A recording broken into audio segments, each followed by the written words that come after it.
ทักทายสบายดีเด้อพี่น้องกับทักทายสบายดีเอ็ดชีน้องมาจ้าเมื่อนี้บ้านเฮาสิมีงานจ้าพี่น้องเพราะว่าเมื่ออื่นสิเป็นงานแต่งหลานชายอ้าวเอาไปล้างถ้วยเอาไปล้างไปล้างพักลืมเขาล้างให้เลยร้านกระนาสัมกระดงนี่จุ้ยไปใส่หายังเอาอยู่ใส่มื้อนี้เห็ดเตรียมเห็ดน้ำข้าวปุ้นพี่น้องเอ้ยอยู่ฝั่งลาวเขาจะเอิ้นว่าข้าวปุ้นอยู่ฝั่งไทยเอิ้นขนมจีนบ่ล่ะพี่น้องดูจังไดกำลังต้มไก่เตรียมสิเห็ดน้ำข้าวปุ้นพี่น้องเพราะว่าอื่นนี่สิเป็นมื้อกินสิเป็นมื้อครบมื้องานพี่น้องเอ้ยมาเด้อมาม่วนมาซื้อนำกันจ้ะพี่น้องเจ้าพระประสาทน้องไม้เป็นเจ้าพระเด้องานนี้งานแต่งหลานชายมันนี่เขาก็เป็นมือกะเกียมเห็ดน้ำข้าวปุ้นพี่น้อง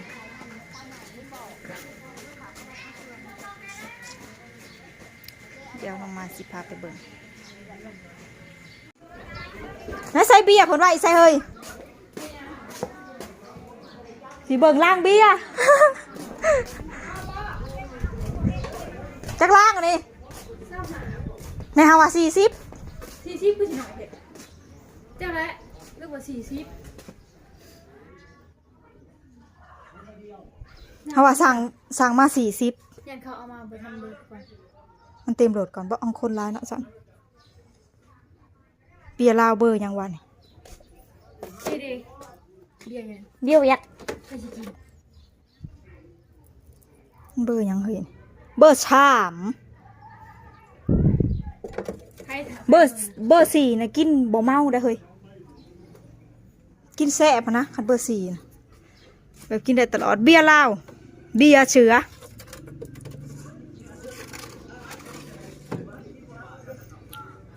ล่างละเท่าไรวันล่างละ200,000ปลาย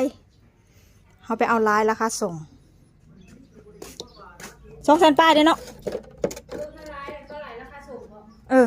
เขาเอาลายเขาไรราคาส่ง200,000เท่าไรปะ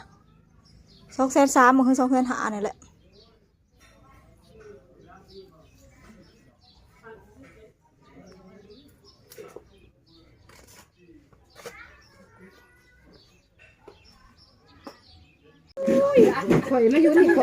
นี่พาอีกป้าตัวนี้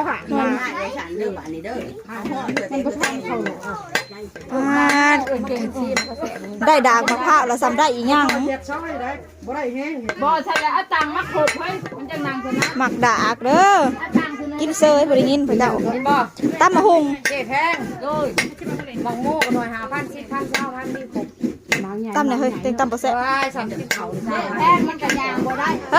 อ้ยบ่ต้องว่าเราบ่มาแก้วอีกเด้อไปบ่ได้บ่ต้องไปเร็ว1ตอนแรกพวกท่านละมาแล้วกับพวกกับไปเนาะฮะเขาก็มาสิไปซื้อของพวกบ่แล้วว่ามื้อเช้าได้เสิร์ฟเบิดบ่ว่ามื้อนักเราบ่แก้ไม่ออกไปเด้อพอนักมันสิแก้บ่ข่อยแต่ข่อยยังบ่รับแก้เขาแก้ที่ผู้สาวเลยว่าข่อยยังบ่มาแก้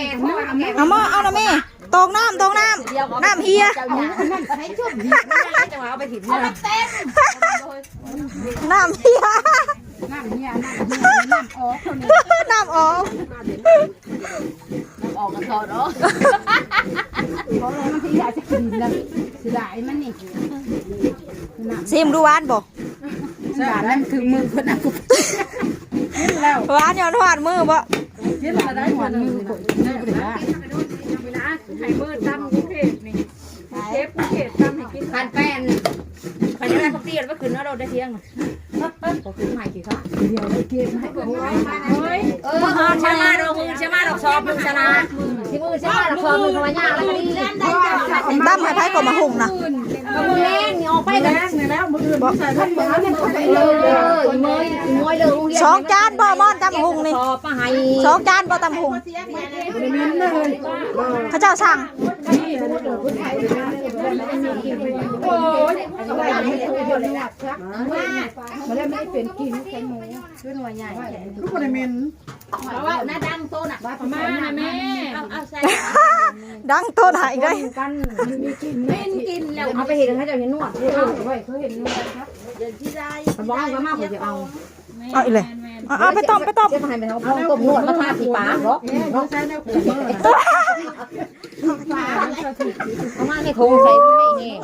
มันยัง แม่น ใส่ สะอาด โอ้ยเอาไปใส่ เฮ้ยไม่ใส่ ถุงน่ะ ทงยางยังอันเด้นะทงยางเด้เลย ใส่เอาเรื่องมาชาเรื่องเอาคอมาให้แม่ใหญ่แต่มายังบ่อยู่จังเอามาให้ยา เสียงยังเสียงอย่า เจ้าค่ะ สนั่นพันพืช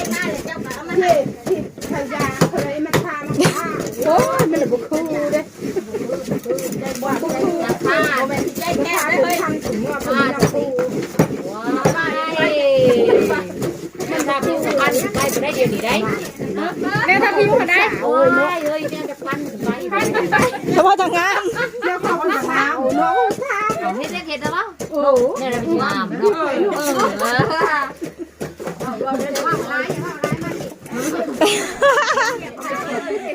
ผู้เป็นประโยชน์แต่นี่ผมไม่รู้ ที่มาปรัง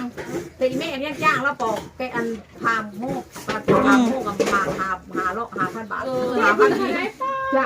5,000จ้างนี่แม่จ้างป้าไปบอกซื้อได้ทุกอย่าง เขาไปทำจ้ามาถ้าไปชื่อซอยพอยางพวกคนเป็นจ่าเป็นยางก็ได้ ไปเบิ่งไก่ก่อนเพิ่งไปเบิ่งไก่ อย่ามาแกมันมืดน้ำมันเขาเลยขาดน้ำมัน เพิ่มแต่มือลำบาก สิว่าเบิ่งหมอน้ำกระปุ้นปอดโอ้ยน้ำคือบกเลยอันนี้นะหมอกระซำก้นสางวักใหญ่เลย ว่ายังไปดังอยู่ฮะดังสิเราไปที่ไหนเราก็ไป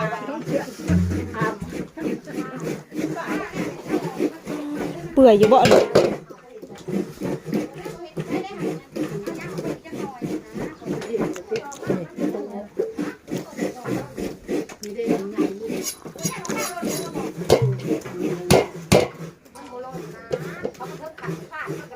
น้าเอาไปค่ะ หน้ามันหล่นก่อนเลยนะ อย่าเสียงนะดำหนอกค่ะนะเนาะ ใครจะไปเสี่ยงบ้านอยากตายไปโหลดเด้อ เอาลูกมาใส่น้ำมัน มันจะรุดปูดมาใส่มะพร้าวมันแห้งหมากหล่นชับ ข้าวแห้งมากหล่น เฮ้ยเฮ้ย ขา กูคือสามแข็งไว้แต่เที่ยวบนเวนมูเล่นกับแต่ตี4พี่ยาเมย์เอ้ย สิบนาทีอันนั้น ห้อยใส่ไผ่คุกเอาแล้วไปเขียวลุงแล้วกินน้ำ หมูกับไอตีตาลูกมากินห้ำก็ได้เจ้าเกลือแต่ดึกแต่3 โมง 4 โมงแต่ละมื้อที่เขาเปิดหุ่นดี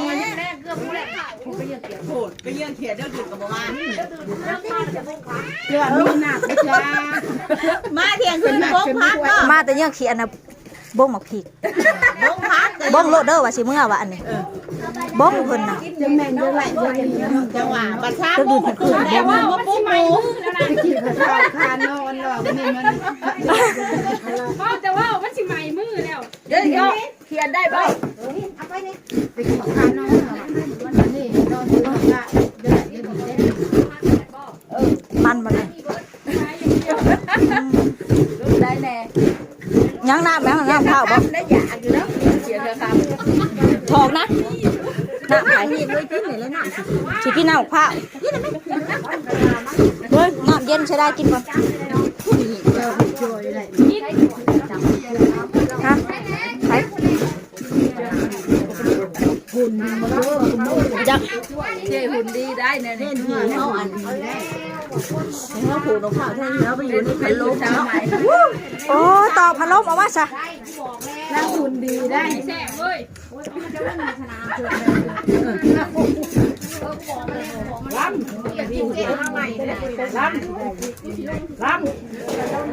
มึงขาซอยบอกผิดตามกูเป้าโคแพงอยู่ในนั้นใช่ไหมจ้าใช่ไหมจุ่มจ้าเจิดเจิดเลยจ้าใช่ไหมเจิดจ้า มานั่ง กูเป้าโคอยู่คนเท่าประตำเอาโคกูออกไอ้นี่นะกูเปิดโต๊ะ